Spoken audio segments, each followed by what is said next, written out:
কিতাবের মধ্যে একটা ঘটনা আসছে, একবার আলী রাদিয়াল্লাহু তাআলা আনহু উপস্থিতিতে কিছু হাদিয়া আসছে। তো আল্লাহ রাসূল সবাইকে দিলেন, বেশি বেশি আলীকে দিলেন একটা দিরহাম বা দিনার। তো স্বাভাবিকভাবে একে তো স্বাস্থ্য ভাই আর হইল জামাই, একটু মনে খটকা লাগছে। যাই হোক আল্লাহ রাসূল সবাইকে বন্টন করে দিলেন। দেওয়ার পরে সম্ভাব্য একটা সময়, যে এই সময়ের মধ্যে তারা যে দিরহাম বা দিনারগুলি দিয়েছে এগুলি খরচ হয়ে গেছে। ওই প্রয়োজনেরই ডাকলেন, দেখিয়া একটা লোহা বা তামার একটা পাত্র গরম করলেন, আর নিচে দিয়ে তাপ দিতেছিলেন, ওটা গরম হয়ে গেছে। এখন আল্লাহ রাসূল ডাকলেন, তোমাদেরকে যে আমি টাকা পয়সা দিছি হাদিয়া হিসাবে, এই গরম পাত্রটার উপরে উঠে উঠে সে হিসাব দাও কি কি কাজে খরচ করছে। অবস্থাটা যিনি বেশি পাইছেন ওই সময় তো খুশি, এখন হিসাব যখন দেওয়া লাগবে কোনখানে দাঁড়াইয়া,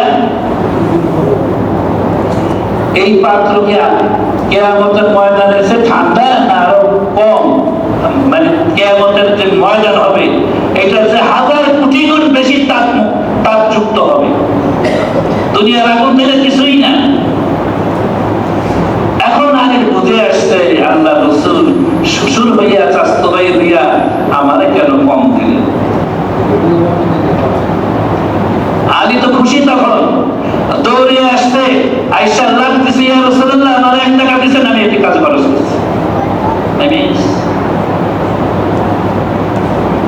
আপনার সম্পদ 5টা সুয়ালের প্রশ্নের জবাব না দিয়া, বুখারী মুসলিমের হাদিস, 5টা প্রশ্নের জবাব না দিয়া কিয়ামতের ময়দানে কোন লোক একটা কদম ঘটাইতে পারবে না।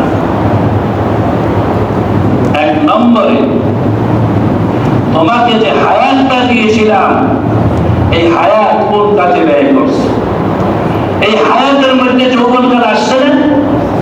আল্লাহ তারপরেও জিজ্ঞাসা করবে, তোমাকে যৌবন দিয়েছিলাম, সেই যৌবনকাল কিভাবে খরচ করছো?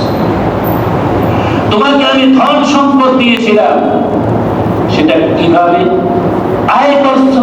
তুমি যে মালওয়ালা হইছো, দিছি তো আমি।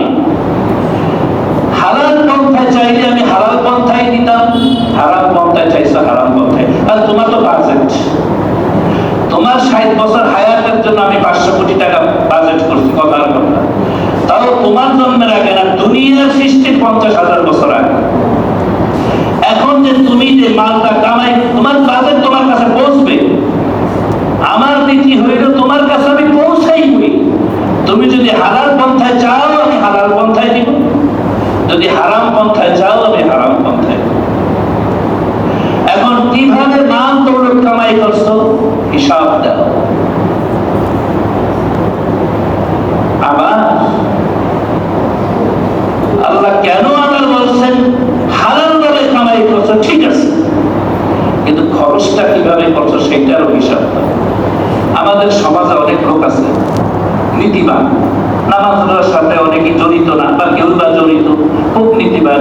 সে স্বচ্ছতার সাথে জীবন যাপন করে, যতটুকু বেতন অতটুকু নিয়ে, যতটুকু তার ইনকাম, স্বচ্ছতার সাথে সে হালাল ভাবে চলার চেষ্টা করে। মানে কামাইয়ের ব্যাপারে খুব সচেতন, সে হারাম একটা পয়সাও তার ঘরের মধ্যে ঢুকায় নাই। কিন্তু এই ধরনের মানুষই আমাদের সমাজে আছে অনেকে, যে কামাই তো তার হালাল, কিন্তু ব্যয়টা খরচটা তার হালাল। এই মানুষটা বিনোদনের জন্য হালাল পয়সা দিয়ে একটা টিভি কিনে আনলো, মেয়েকে অশালীন কাপড় পোশাক কিনে দিল, বেপরদায় রাখলো, বিবি বাচ্চাকে বেপরদায় রাখলো, ওই করলো সেই করলো, যেগুলি শরীরের সম্বোধন করে না। এইরকম আমাদের সমাজে এরকম লোক আছে না? মেয়েকে আমার জানা মতে সে খুব সৎ হালাল পয়সা, এমনকি সে একটা কলেজে প্রফেসর ছিল, প্রাইভেট পড়াই নাই জীবনে, যে ছাত্রদেরকে ওই কিছু প্রশ্ন যদি আউট করে না দেয়, পরীক্ষার রেজাল্ট যদি ভালো না হয়, তাহলে এর কাছে এই জন্য সে জীবনে একটা প্রাইভেট পড়ায়। ছাত্র ভোলা ছাত্র, গার্জিয়ানে তার জন্য কিছু হাতিয়া তোফা নিয়ে গেছে, 5 বার পিছে 5 বার ফেরত দিছে যে তার ছেলের পরীক্ষার ব্যাপারে আমার সহযোগিতা করতে হবে, কারণ সে তো আমার কাছে দুর্বল, তার ছাত্রের ছেলেটা যেন ভালো লেখাপড়া করে পাস করে বা পরীক্ষার হলে আর একটু খবর রাখে। একটা পর্যায়ে তার ওকে এরকম আছে, অন্য জায়গায় ট্রান্সফার করছে, সেই প্রফেসর দুর্নীতির কারণে তার সাসপেন্ড হয়েছে, ওই দায়িত্বে তাকে দিছে, তার খবর জানাতে সে খুব সচ্ছল। ঘুষ দেওয়া তো দূরের কথা, রিপোর্ট তার দিতে হবে। কৌশলে প্রিন্সিপালের বাসায় দাওয়াত দিয়া খাওয়াইয়া, প্রিন্সিপালের সব সিনিয়র প্রফেসররা গেছে, প্রিন্সিপালের সেখানে উপস্থিত, সেখানে তো সে না যাইয়া পারে। খাওয়ার পরে সেই কথাটা বলছে, তখন সে বুঝে গেছে আমাকে পেটে দিয়ে এখন আমার কাছ থেকে কাজটা সে আদায় করতে চাইতেছে, যেটা বৈধভাবে না, সরকারের যে জিনিস সে আত্মসাৎ করছে, এখন তো আমার রিপোর্টের উপরে, এখন তার বাড়িতে খাওয়াইছে, এখন তো আমার একটা চক্ষু লজ্জা আছে। সে বাসায় এসে গলায় আঙ্গুল দিয়ে বমি করছে। তার কামাইটা কতটা হারাস জীবনে চিন্তা করে চলছে।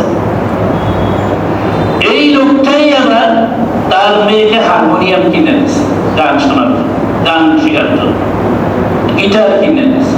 আচ্ছা, এই জন্যই তো আল্লাহ তাআলা জিজ্ঞাসা করবেন কিয়ামতের ময়দানে, তুমি কামাই করছো কিভাবে, ব্যয় করছো কিভাবে।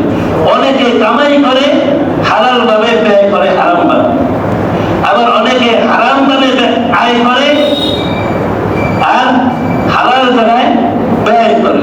এই ব্যাপারে কি বলা আছে? এটা তো হালালের উদাহরণ দিলাম, কামাই, কিন্তু হারাম ভাবে আয় করে, আবার হালাল জায়গায় আল্লাহ রাসূলের পছন্দনীয় জায়গায় ব্যয় করে। এদের ব্যাপারে বলা হয়েছে, যে ব্যক্তি হারাম পয়সা দিয়া নেক কাজে, মসজিদ মাদ্রাসা বা অন্য কোনো দ্বীনি প্রতিষ্ঠানে খরচ করিয়া সে সওয়াবের আশা করে, সেজন্য প্রস্তাব দিয়া উযু করে। কথা বুঝেন? সব জায়গায় কম যেগুলো, আর কে কোনটার মধ্যে পড়ছেন স্টাফটি কল করে, নিজের প্রশ্ন করি যে আমি কোনটার মধ্যে পড়তেছি। এরপরে 4 নম্বরে গেলে মানকে এত মহব্বত করবে যে সে তার হিসাবের কথা ভুলেই যাবে। এরকম মিছল কাছে না, 200, 250, 600, 500 বাড়ি পাওয়া যায় গ্রুপ কান্ট্রিতে। বাংলাদেশের মানুষ 200 বাড়িতেও তার হয় না, টাকা পয়সা কত আছে নিজেও জানে। 5 নম্বরে ইউহিব্বুনাল খালকা ওয়া ইয়ানসাউনাল খালিক, সৃষ্টির বিভিন্ন জিনিসকে সে এত মহব্বত করবে। দেখেন, মুন্সিগঞ্জে যখন ছিলাম, এক জাপানির বাড়িতে গেছিলাম, এই কথা উঠাইলে অনেক লম্বা চড়া আজীব অবস্থা। একটা রুমের মধ্যে গাছের শিকড় আছে না, পুরা বড় বড় গাছের শিকড়, কয়েক লক্ষ টাকার শিকড়ই সে ওখানে আনছে। এগুলি দিয়ে সে ফার্নিচার বানাইবে, বিভিন্ন টেবিল টেবিলের উপরে গ্লাস ফিট করে, কয়েক লক্ষ টাকা। মোনালিসার ছবিটা আমাদের যুবরাজ মোহাম্মদ বিন সালমান কত হাজার কোটি টাকা দিয়ে কিনছে, আল্লাহ জানে, সেটা তার দখলে আছে। দুর্লভ জিনিসগুলি, অনেক দামি জিনিসগুলি, অনেক শোভনীয় রেয়ার পাওয়া যায় যেগুলি, তার সংরক্ষণে রাখাটা সে নিজের কাছে একটু গর্ববোধ করে।